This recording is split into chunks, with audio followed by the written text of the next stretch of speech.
Greetings, Scott Frederick.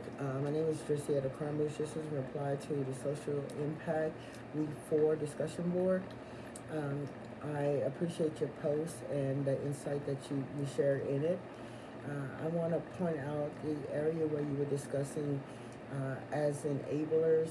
Um, you kind of went step by step the process of being an enabler, but there's many times when maybe the individual don't even know that they're being an enabler, and it's just a family norm type of thing. You also was talking. You mentioned that the addiction needs to be addressed not only with the person that's struggling with the addiction, but the family as well. The addict needs to take steps to alleviate the addictions, the grip, while the family needs to learn how to support. Now, what if the addiction is within the family? Then that's a huge area to cover, and the enabler is enabling because they have taken on that form in the family. They're just always the one that's always kind of trying to make things right, when actually what they're doing is actually hurting everything around it.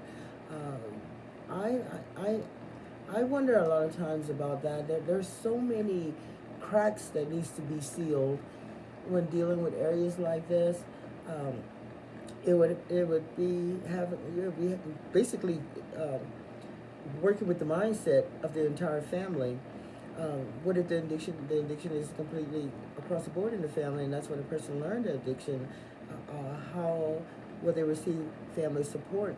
And in a situation like that, wouldn't it be beneficial for the individual to be time away from the family, and for a change to manifest in their lives? Um,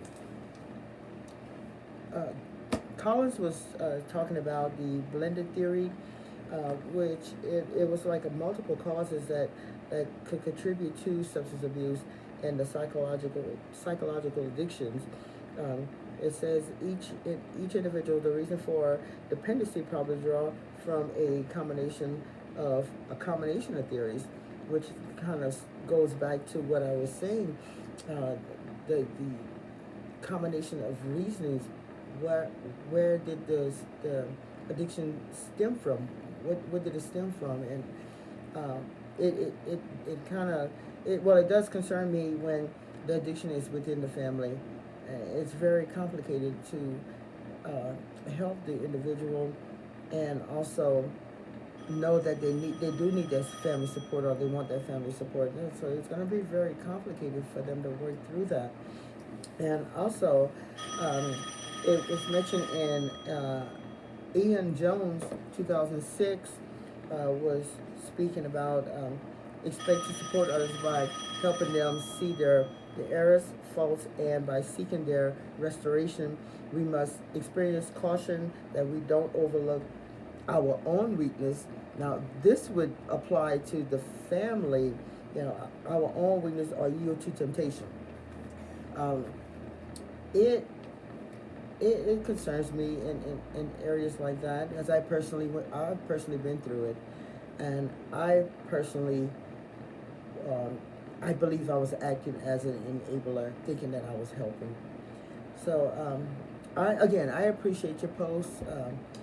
Blessings to you, and happy journey.